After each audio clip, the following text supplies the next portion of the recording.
사람은 누구나 세상에서 제일 귀하고 값진 보화를 찾아서 얻길 원합니다. 그것이 그 사람의 인생관과 가치관에 따라 조금 다를 수는 있습니다. 그러나 그 가장 귀한 보화를 찾아 얻을 때 큰 기쁨과 행복감에 도취됩니다. 그렇다고 하면 이 시간 내가 그렇게 목말라 추구하는 보화는 무엇인가? 이런 질문을 조용히 자기 자신을 향해 던지면서 오늘 본문 말씀을 묵상해 보고자 합니다. 왜냐하면 오늘 본문 말씀은 값진 보화를 찾아 얻는 이야기로 엮어져 있기 때문입니다. 예수님께서는 세상에 오시어서 하늘의 오묘하고 신비한 진리를 설명할 때에 어려운 논리적인 말씀이나 강의로 하지 않았습니다. 자주자주 쉬운 이야기체로 영어로 스토리텔링 방법으로 우리에게 들려주셨습니다. 우리가 할아버지나 할머니의 무릎에 안겨서 옛날 이야기를 듣던 이야기들, 선생님에게 들었던 그 이야기들이 오래오래 우리의 가슴 속에, 뇌리 속에 남아 있는 것을 기억합니다. 예수님께서는 일찍부터 이러한 이야기의 효과를 너무나 잘 알고 계셨습니다. 그러므로 어려운 설교보다는, 알아듣기 힘드는 이야기보다는 누구나 쉽게 이해할 수 있는 이야기체로 언제나 말씀해 주셨습니다. 특별히 예수님의 말씀을 읽어보면 많은 비유를 우리에게 들려주십니다. 비유는 하나님 나라의 어려운 진리를 쉽게 풀어 설명하는 방법입니다. 하나님 나라의 영적 진리를, 보이지 않는 영적 세계 진리를 이 세상에 보이는 사건이나 사물을 통해서 쉽게 풀어 설명해 주는 방법입니다. 이 점에서 비유는 한 세 가지 중요한 특징을 지닙니다. 하나는 교육을 받은 사람이나 받지 못한 사람이나 쉽게 이해할 수 있는 길이 됩니다. 두 번째로는 하나님의 오묘한 진리를 오히려 이방 사람들에게는 숨겨두는, 이해할 수 없도록 감춰두는 비결이 되기도 합니다. 세 번째로는 비유의 이야기는 오픈엔드, 끝이 열려 있습니다. 그래서 그 말씀을 듣는 청중들이 언제나 집에서 사김질해서 그 말씀 안에서 다시 은혜를 받고 우리 인격과 삶 속에 놀라운 변화를 불러일으키는 능력이 있습니다. 소가 풀을 들판에서 뜯어먹고 집에 돌아와서 사김질을 합니다. 다시 그 음식을 사김질하면서 맛을 보게 됩니다. 우리가 하나님의 말씀도 깊이 이해하려고 하면은 사김질을 통해서 그 맛을 음미하고 그 맛을 바로 터득해야 하는 것입니다. 오늘 본문의 이야기는 어떤 사람이 밭에서 보화를 발견한 후에 그것을 숨겨두고 기뻐하면서 돌아가서 자기의 소유를 팔아가지고 그 밭을 샀다고 하는 이야기로 되어 있습니다. 이것이 바로 하나님 나라요, 하나님 나라에 숨겨진 가장 귀한 보화에 관한 이야기라고 우리에게 풀어주고 있습니다. 우리가 이 비유를 바로 이해하려고 하면은 예수님 당시 유대 사회의 사회적 배경이나 문화적 배경을 바로 이해하게 될 적에 이 뜻을 더 깊이 이해할 수 있게 됩니다. 오늘 본문 말씀은 바로 성도들이 늘 읽는 말씀이지만 이 말씀을 읽는 가운데 주님을 만나고 주님을 통해서, 예수 그리스도를 통해서 하나님 나라의 진리를 접하게 되는 기쁨과 감격과 감사를 우리에게 말해 줍니다. 그러므로 교회 나온다고 다 이 보화를 발견하는 것이 아닙니다. 성경을 읽는다고 다 이 값비싼 보화를 만나고 발견하는 것은 아닙니다. 성경 읽을 때 믿음의 눈으로, 교회에 참석하되 믿음의 신앙을 가지고 참여할 적에 이 숨겨진 보화를 발견하게 되고 이 숨겨진 보화를 찾음으로 경험하는 기쁨과 즐거움이 있음을 우리에게 말해 줍니다. 사도 바울은 로마서 14장에서 하나님 나라는 먹고 마시는 것이 아니고 오직 성령 안에서 의와 희락과 평강이라고 말했습니다. 하나님 나라를 경험한 사람이 갖는 기쁨과 즐거움과 희락을 말하고 있습니다. 예수님께서도 세상에 오시어서 첫 번째 기적을 어느 가정에서 베풀어 주었습니까? 가나 혼인잔치에 참석해서 물이 포도주가 되게 하는 기적을 통해서 그 가정의 기쁨을 더 충만하게 해주었던 것을 우리는 기억을 합니다. 이것은 무엇을 우리에게 말해주느냐? 예수 그리스도를 통해서 하나님 나라의 보화를 찾은 성도들의 크리스찬들의 기쁨과 즐거움을 말해주는 것입니다. 우리 크리스찬의 삶은 이 어두운 세상에 살지만은 바로 이러한 보화를 발견한 기쁨과 즐거움을 가지고 살아가는 복된 삶, 잔치집의 삶이라고 하는 것을 우리에게 말해주고 있습니다. 그래서 사도 바울도 빌립보서를 쓸 적에 빌립보 감옥에서 항상 기뻐하라, 내가 다시 말하노니 기뻐하라고 말씀했습니다. 어떻게 그가 빌립보 감옥에 갇혀 있으면서도 이러한 기쁨과 감사와 감격의 삶을 살 수 있었습니까? 그에게는 숨겨진 보화가 있었기 때문입니다. 아니, 발견한 보화를 지니고 살았기 때문입니다.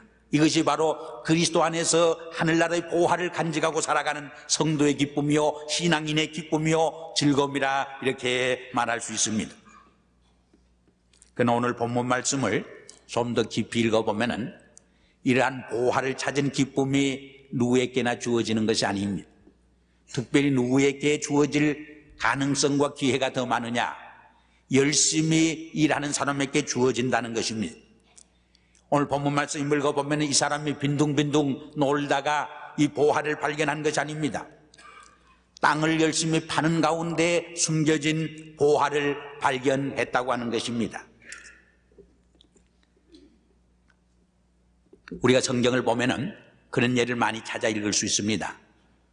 밤에 목동들이 밤을 자지 아니하고 밤새워 양을 치다가 예수 그리스도의 탄생의 기쁜 소식을 듣게 됩니다. 동방박사도 멀리에서 하늘의 별을 열심히 연구하다가 저 베들레헴 성에 아기 예수가 탄생한 것을 알게 되고 그를 찾아서 경배하는 즐거움에 동참하게 됩니다. 모세도 호렙산 기슭에서 이도로의 양을 열심히 치다가 하나님의 음성을 듣고 하나님의 부름을 받아 이스라엘의 위대한 지도자로 세움을 받게 됩니다. 그는 자기의 양을 친 것이 아닙니다. 남의 양을 쳤습니다. 남의 양을 치는 것이 그렇게 쉬운 것이 아닙니다. 그러나 원망 없이 불평 없이 기쁘고 즐거운 마음으로 그 양을 쳤던 것입니다. 그러한 충성과 봉사와 헌신이 있는 그를 하나님께서는 불러서 이스라엘을 출애굽시키는, 해방시키는, 자유케 하는 놀라운 역사를 감당케 하는 것을 볼 수 있습니다. 우리가 예수님께서 12제자를 선택할 때도 빈둥빈둥 노는 할 일 없는 사람을 부르신 것이 아니라 열심히 갈릴리 바다에서 고기를 잡는 베드로 형제와 야고보 형제를 불러주시는 모습을 봅니다. 그리고 세관에서 열심히 일하던 이 마태를 불러서 12제자의 한 사람으로 삼는 것을 우리는 볼 수 있습니다. 이렇게 하나님께서는 자기의 맡은 일이 적은 일이든 큰 일이든 그것에 대해서 최선을 다하고 충성을 다하고 섬기기를 다하는 그런 분들을 불러서 이 묻혀진 숨겨진 보화를 발견하는 기쁨에 동참시킨 것을 우리는 찾아볼 수 있습니다. 그러나 우리가 착각하지 말아야 합니다. 이러한 숨겨진 보화를 찾는 것은 나의 노력의 대가만은 아닙니다. 노력의 결과만이 아닙니다. 오히려 하나님의 절대적인 은총의 선물이라는 것을 우리는 오늘 본문에서 찾아 읽을 수 있습니다. 더 귀한 사실은 이 보화의 값어치를 깨달을 적에 참된 보화를 발견한 기쁨과 즐거움에 참여할 수 있다고 하는 사실입니다. 아무리 귀한 보화지만은 그 값어치를 이해하지 못하게 될 적에 그 보화를 찾은 기쁨과 감격을 우리는 누릴 수 없게 되어지는 것입니다. 유명한 수학자 알키메데스 이야기 중에도 그런 이야기가 있습니다. 어느 날 임금님이 그에게 왕관을 주면서 이것이 순금으로 된 왕관인지 은이 섞였는지 감별하라고 부탁을 했습니다. 그것을 알아낼 길이 없습니다. 근데 목욕탕에 들어가서 목욕을 할 때였습니다. 자기가 들어갈 적에 자기 몸만큼 물이 불어나는 것을 발견했던 것입니다. 그때에 놀라운 진리 하나를 발견했습니다. 금이 은보다 조금 무거운데 그 무게의 차이만큼 은이 섞였을 가능성이 있다는 것을 깨달은 것입니다. 그래서 그 진리를 발견했을 적에 유레카, 내가 발견했다 소리치면서 옷도 입지 아니하고 벌거벗은 몸으로 왕께 뛰어가서 그 진리를 고했다고 하는 유명한 이야기가 있습니다. 우리가 성경 요한복음 4장에 보면은 사마리아 우물가에서 예수님을 만나서 대화한 한 여인의 이야기가 나옵니다. 처음에는 보통 평범한 유대 남자로 대합니다. 조금 후에는 선견 지명이 있는 유대의 선지자로 대하게 됩니다. 그러나 예수 그리스도가 영원히 목마르지 않은 생수를 줄 수 있는 메시아라고 하는 것을 깨닫게 되었을 적에 물동이를 판가치고 동네 마을로 뛰어들어가서 우리가 기다리던 메시아를 만났다고, 하나님의 아들을 만났다고 기뻐서 즐거워서 소리치면서 예수 그리스도를 증거하는 장면을 읽을 수 있습니다. 예수님이 십자가에 못 박혀 돌아가신 후 막달라 마리아도 예수님의 시체나마 보고저 그의 무덤을 찾아갑니다. 부활하신 주님을 만났지만은 믿음의 영안의 눈이 뜨지 않아서 그를 이해할 수 없었습니다. 알아볼 수 없었습니다. 그러나 믿음의 눈이 뜨이고 영안이 뜨였을 적에 예수 그리스도가 부활하고 다시 사셨음을 깨닫게 됩니다. 그때 그는 무덤 앞에 슬픔과 좌절과 아픔이 변해서 부활의 기쁨과 감격을 안고 제자들에게 뛰어가서 예수 그리스도가 다시 사셨다고 증거하는 장면을 볼 수 있습니다. 사랑하는 성도 여러분, 우리에게 이러한 숨겨진 보화를 발견한 기쁨과 즐거움이 있습니까? 예수 그리스도를 통해서 하나님 나라의 보화를 찾은 감격과 기쁨과 즐거움이 나에게 정말 있습니까? 그러나 오늘 본문 말씀의 절정은 이러한 하늘나라의 보화를 찾았을 적에 그것을 영원히 나의 것으로 소유하기 위해서 집에 돌아가서 기뻐하면서 자기의 소유를 팔아서 그 밭을 샀다고 하는 여기에 그 절정적인 말씀이 있습니다. 이것은 하나님 나라의 영원한 보화를 얻기 위해서 나의 소유를 팔 수 있는 헌신과 희생의 결단을 우리에게 말해주는 것입니다. 길이요 진리요 생명이신 예수 그리스도를 얻고 그 그리스도를 통해서 하나님 나라를 소유하기 위해서는 이러한 우리의 세상 것을 팔 수 있는 용기와 헌신과 희생의 결단이 있어야 한다, 그런 말입니다. 예수님께서도 나를 따라오려거든 자기를 부인하고 제 십자가를 지고 나를 쫓을 것이니라 했습니다. 여우도 굴이 있고 공중에 나는 새도 깃들일 곳이 있지만 인자는 머리 둘 곳이 없다고 말했습니다. 무엇을 말합니까? 예수를 따르는 자의 치루어야 할 대가를, 코스트를 우리에게 말해주는 것입니다. 주님을 따르는 길은 항상 영광스러운 길만은 아닙니다. 박수갈채를 받는 길만은 아닙니다. 평안한 길만은 아닙니다. 성공과 출세의 길만은 아닙니다. 오히려 이 주님을 따르는 길은 때로는 환난의 길입니다. 때로는 죽음의 길입니다. 때로는 십자가의 길입니다. 환난과 시련의 길입니다. 고난의 길입니다. 박해의 길입니다. 그러나 그 길은 진리의로 길입니다. 영원한 생명의로 길입니다. 구원의 길입니다. 찬송가 102장을 작곡한 조지 베블리 쉐어라고 하는 분이 있습니다. 이분은 1920년대 유명한 성악가였습니다. 그는 정말 큰 돈을 벌 수 있는 기회가 닥쳐왔습니다. 왜냐하면 어느 레코드 회사의 큰 회사에서 그에게 돈을 주면서 계약을 부탁해 왔기 때문입니다. 그러나 그는 그 회사를 향해서 이렇게 한마디로 거절했습니다. 당신은 조금 늦었습니다. 나는 조금 전에 하나님과 영원한 계약을 맺었기 때문입니다. 그리고 102장 작사로 대답을 대신했습니다. 주 예수보다 더 귀한 것은 없네. 이 세상 부귀와 바꿀 수 없네. 영죽을 내 대신 돌아가신 그 놀라운 사랑 잊지 못해. 세상 즐거움 세상 자랑 다 버렸네. 주 예수보다 더 귀한 것은 없네. 주 예수보다 더 귀한 것은 없네. 그는 경건한 신앙의 어머니를 두었습니다.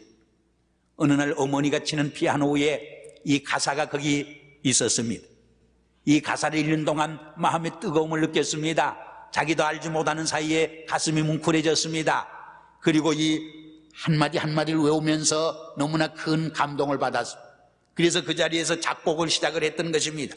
그리고 그는 가는 곳마다 이 찬송을 불러서 많은 회중들에게 놀라운 은혜와 감동을 끼쳤고 많은 시리와 어둠 속에 헤매이는 영혼들을 예수 그리스도에게로 인도해내는 놀라운 역사를 불러일으키게 된 것입니다. 자기의 모든 것을 팔 수 있을 때에 우리는 영원한 예수 그리스도의 보화를 살 수 있습니다. 그래서 사도 바울도 빌립보서 3장에서 이렇게 고백을 하고 있습니다. 자기에게는 7가지 육신적인 명예와 자랑거리가 있지만 예수 그리스도를 따르기 위해서, 예수 그리스도를 소유하기 위해서, 예수 그리스도를 영화롭게 하기 위해서, 예수 그리스도만을 지니기 위해서 그 모든 것을 배설물로 여겼다고 고백합니다. 구약 성경에는 똥으로 여겼다 그렇게 기록을 했습니다. 그에게는 많은 육신적인 자랑과 명예와 소유가 있었습니다. 그러나 예수 그리스도 한 분만을 소유하기 위해서, 그분만을 영화롭게 하고 그분만을 따르기 위해서, 그 예수 그리스도를 통해서 주어지는 하늘나라의 보화를 잃지 않기 위해서 그 모든 것을 버릴 수 있는, 배설물로 여길 수 있는 결단이 그에게 있었기에 하나님께서는 그를 높이 들어서 오고 오는 세대 속에서 빛나는 사도로 세우심을 받게 한 것입니다. 한문의 결단이라고 하는 말은 끊어버린다는 뜻이 있습니다. 영어의 decide란 말도 가장 중요한 것을 취하기 위해서 시시한 것을, 필요 없는 것을 다 끊어버린다는 뜻입니다.